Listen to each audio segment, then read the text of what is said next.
Welcome to A Loud and Lifted Quick Lift, the shorter episode where we take a few of the biggest ideas from the full conversation and turn them into something practical. And Jeannie's episode is such a good one for this because, yes, her story is extraordinary. She reinvented herself in midlife. She took on major open water swims. She said yes to things that most people would run from. But the bigger lesson is not about swimming. It's about how confidence actually gets built. Because I think a lot of women look at someone like Jeannie and think, well, she must just naturally be brave, or she must have always been confident. But that is not really the story. The story is that confidence was built over time by taking the next step, stretching outside her comfort zone, and choosing not to let fear make every decision.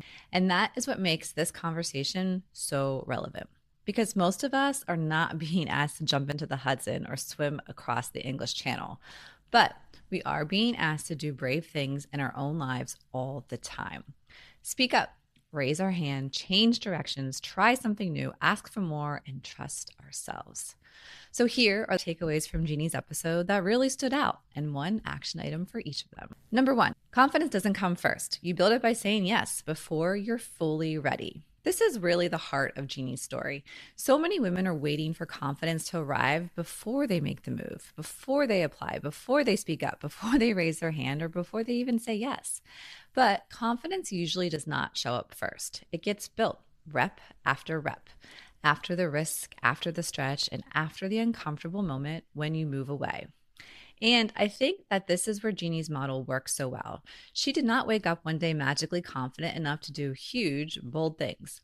She built that confidence by doing smaller, hard things first, and the bigger ones after. And one of the simplest but strongest things she said in the episode was this: say yes.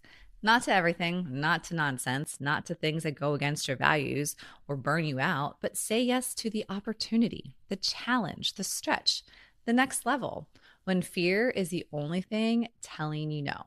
This is such an important distinction because sometimes we call it, it's not the right time, or I'm not sure I'm ready, when really what is happening is we're just uncomfortable. And growth and comfort rarely hang out together.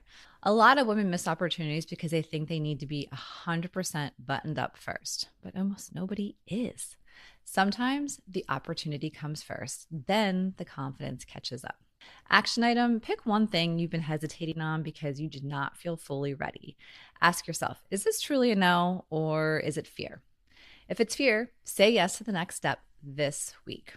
Number 2, stop asking, what if I can, and start asking, what if I can? This needs to be one of the loudest takeaways from the whole episode because most of us are incredibly good at imagining what could go wrong. What if I fail? What if I embarrass myself? What if I'm not good enough? What if I say yes and regret it?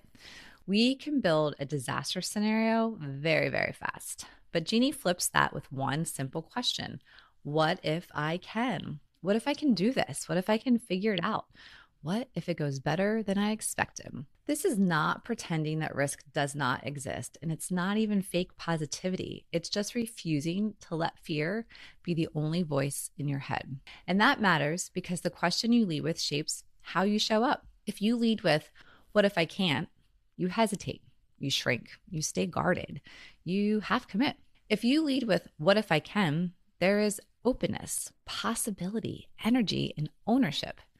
And frankly, if we're capable of imagining the worst case scenario all day long, we should also be capable of imagining a good outcome too. That mental shift is not fluff, it changes behavior. Action item: the next time you catch yourself thinking, what if I can't? Stop and replace it in real time with, what if I can? Then write down 2 positive outcomes that could happen if you move forward. Number 3, reinvention is not too late. Sometimes it's finally listening to yourself. One of the most powerful parts of Jeannie's story is that she made a major shift after a long career. She had spent 20 years in IT. She had built a career. She had experience. She had credibility. And then she got to a point where she realized this is not it anymore. And that is big because a lot of women stay in something too long because it looks stable, logical, or successful from the outside. Or maybe because they have invested so much time into it that leaving it feels irresponsible. But there's a difference between something being hard and something being out of alignment. And what I love in Jeannie's story is that she finally listened to that internal pull. Not because she had every answer, not because the next step was perfectly mapped out, but she knew she could not keep forcing herself to stay in something that no longer fit. This is a lesson that so many women need. You do not have to stay stuck just because you've been there a long time. You do not have to keep living an old version of yourself just because it made sense years ago. Reinvention is not reckless. A lot of time, it's just honesty. Action item: ask yourself, where in my life or work do I know something no longer fits? Don't solve it all today. Just tell yourself the truth. Next, the people around you matter more than you think. Jeannie's story also reminds us that courage is personal, but it's rarely built alone. She talked about having people around her who encouraged her, supported her, and helped her believe it was okay to let go of one chapter and move toward another. And that matters because sometimes we make confidence feel like this is totally a solo project. Like if we're strong enough, we would not need support. And this just is not true. Sometimes borrowed belief is what gets us moving. Sometimes we need the friend who says, do it. Sometimes we need the mentor who says, you're ready. And we need the partner who says, it's okay to let go. This is not weakness. This is wisdom. And this is a good reminder to look at your circle. Are the people around you helping you to get braver? Or are they keeping you small, safe, and stuck? Because support does not just need to feel nice. It can change what we are willing to do. Action item: reach out to one person this week who makes you stronger. Tell them what you are considering, where you feel stuck, or what stretch you are trying to make. Let someone support you. Jeannie's story is about a lot more than swimming, although her feats are amazing. It's about confidence, reinvention, courage, support, and possibility.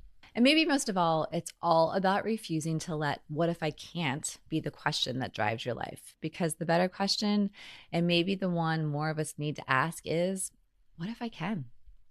And then right behind it, what if I just say yes?